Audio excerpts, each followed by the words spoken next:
My top 25 current NBA players list. So my friend Mr. Staple NBA made his list a few days ago. And his list was terrible. It was so inaccurate. So I just knew I had to make my own to show him who the real top 25 players were. So here's his list. As you can see, he disrespected people such as Zach LaVine, Steph Curry, Luka Doncic, and so many more. So I'm making my own list. And my rules for my list are I can only use players that he put within his 25 to 1. So I'm not using any of his honorable mentions. At 25, I got Jaylen Brown, then Chris Middleton, then Bam Adebayo, then Zion Williamson, then Jimmy Butler, then Zach LaVine. Now I put Jaylen Brown at 25 because he was the second best player on a team that couldn't even get past the second round, or the first round actually. So I just thought that he wasn't really that special. And at 24, I have Chris Middleton because Chris Middleton, he proved that he was really clutch in the playoffs and he helped the Bucks get to the championship. However, his stats really weren't that good, so that's why I'm putting him at 24. 23, I got Bam Adebayo. He's a great player. He's been a great player for a few years, but at the end of the day, I can't put him higher than 23. At 22, I got Zion Williamson. Now, he had a great season last season. However, he couldn't get his team to win much games, so that's why I'm keeping him pretty low on this list. At 21, I got Jimmy Butler because he took a big step down from last season, as well as his team. So he wasn't winning as much as last season, and he played worse than last season. And the reason I put Zach LaVine at 20 is because he had great stats. He had like 27 points per game. I think like 8 or 7 assists per game. However, his team, like Jimmy Butler, Zion, Jaylen Brown, wasn't winning. If he starts winning though next season, I would see him going up to like 15 or something. Now, at 19, I got Kyrie Irving, then Bradley Beal, then Anthony Davis, then Donovan Mitchell, and Jason Tatum, Chris Paul, Paul George, and then Trae Young. I got Kyrie at 19 because he was the third best player on a Nets team that couldn't get past the second round. Now, the Nets are still a great team, but Kyrie also took a big step down from basically every season pre-LeBron joining the Cavs. He only had like 21 points per game, and he wasn't as ball dominant this season because that was just more James Harden and Kevin Durant's job to score.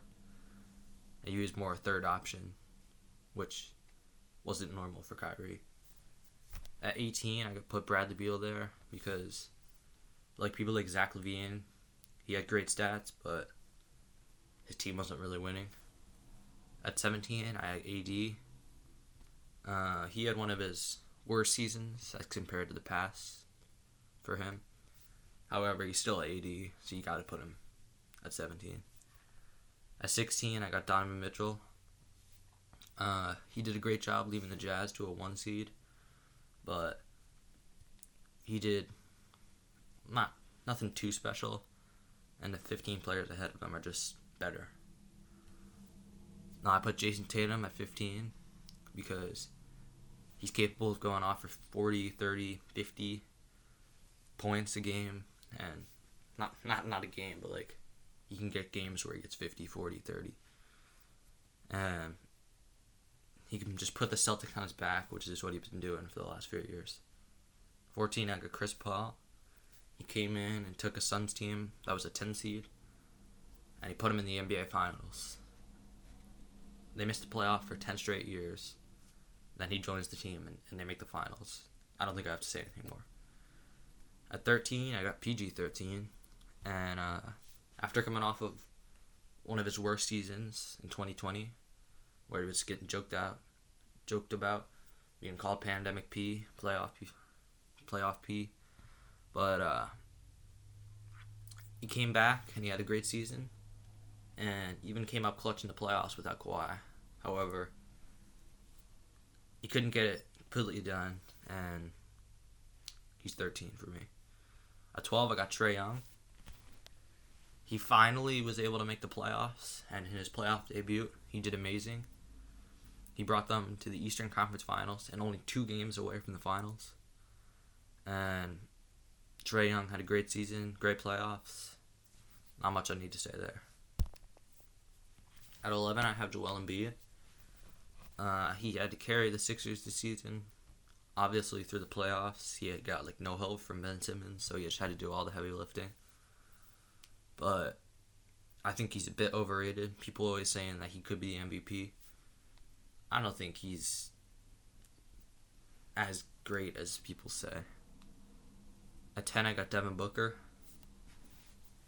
Despite CP3 bringing the Suns from the 10 seed to the 2 seed, Devin Booker was still the better player on the Suns team.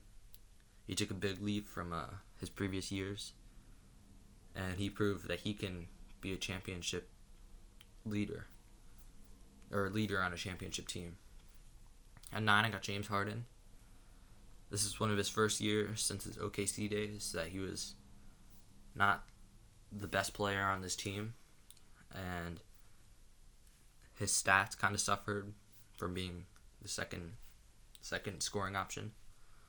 However, he's still James Harden. He didn't have a bad season, and so I got him at 9. At 8, I got Damian Lillard. Again, he had to put the whole Trailblazers on his back like he does every season. And he had a great season, great stats, but struggled to bring Portland past the first round. But that's not at all his fault. He did great. His teammates weren't. At 7, I got Nikola Jokic. He was the MVP this season. However, I think he was a little bit overrated. He had a great season. He was playing without Jamal Murray for lots of it. But at the end of the day, he's not going to be better than 7. At 6, I got Kawhi Leonard. He led the Clippers before going out with injury. And you could see the difference between when he was on the court and when he was off the court. He was able to take down a Luka-led Mavericks team that did really good in the playoffs. Or did really good with Luka. Yeah, he got 40 points in 4 games, yet Kawhi was still able to take him down. And then after he left, they couldn't get to the finals. So, still, great player. Put him in at number 6. Now at number 5, I got LeBron James. A lot of people might have expected me to put him at 3, 2, or 1, but I think he took a step down this season and last season. He's getting old. I think he's 37 or 38, and he didn't have that great of a season, but he's LeBron James. You got to put him in the top 5. Number 4, I got Luka Doncic. He's capable of going off for 40, 50 points in any given game, and he comes up in the playoff. When the playoff time comes, he gets better. He had 4 40-point games in that Clippers series, but his teammates weren't really helping him, so he couldn't defeat them. However, he's a great player, and I expect him to probably be the MVP next year, and maybe the greatest of all time if all goes right. Number 3, I got Giannis. He's coming off of his first championship where he led the Bucks. Obviously, he was doing the most, dropping 50 points, 40 points, and multiple 40-point games in the finals. He had a great finals coming off of injury. He also had a great season for the last 3. He was 2-time MVP, 1-time finals MVP. Not much I got to say. Giannis is 3. Number 2, I got Steph Curry. My favorite player, and took a Warriors team that was the 15 seed and brought him to a 9 seed. Technically, well, his record was an 8 seed, but lost in the play-in tournament, so he was a 9 seed. And he just had a great season, 32 points per game.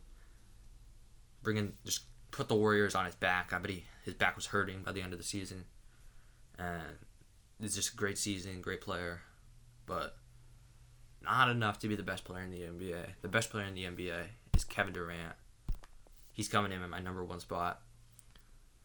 Now, I was thinking of putting Curry and maybe even Luka ahead of him, but at the end of the day, I came to the realization that Kevin Durant is the best player in the NBA. He's the type of player that not even the best defenders can stop him if he's playing at his best. He was literally inches, centimeters away from probably winning the championship, because if he got past those Bucks, I don't see a team that could have defeated him from there on. The Hawks weren't going to beat him. I don't think the Suns were going to beat him. He is the best player in the NBA, and that's all I got to say. Now, I probably got a new video coming out when 2K22 does. I'm going to play some of my team, probably some of my career. So stay tuned for that.